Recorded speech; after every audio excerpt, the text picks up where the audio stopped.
सांगली जिल्ह्यातील हॉटेल्स बंद होण्याची भीती, व्यावसायिक गॅसचा पुरवठा पूर्ण बंद, प्रवाशांसह स्थानिकांची गैरसोय शक्य. इराणविरोधात इस्रायल अमेरिका युद्धाच्या परिणामांची व्याप्ती वाढत असून पहिला झटका व्यावसायिक गॅस पुरवठ्यास बसलेला आहे. जिल्ह्यातील व्यावसायिक गॅसचा पुरवठा पूर्ण बंद करण्यात आलेला आहे. परिणामी येत्या 2 दिवसात हॉटेल व्यवसाय पूर्ण बंद राहण्याची चिन्हे आहेत. तसेच पोळी भाजी केंद्रे, गाड्यांवरील खाद्यपदार्थांची विक्री बंद होण्याची भीती आहे. त्यामुळे प्रवाशांसह स्थानिक नागरिकांची गैरसोय होण्याची शक्यता आहे. गेल्या 4 दिवसांपासून व्यावसायिक गॅस सिलेंडरचा पुरवठा मर्यादित स्वरूपात होता, तो आता पूर्णपणे बंद केल्यामुळे येत्या 2-3 दिवसात शटडाऊन करावा लागेल.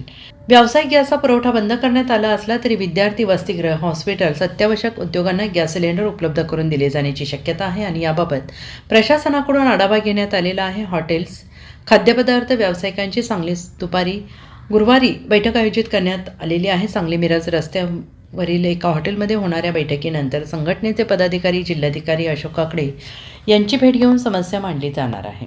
Bureau report, SVN Marathi, Mumbai.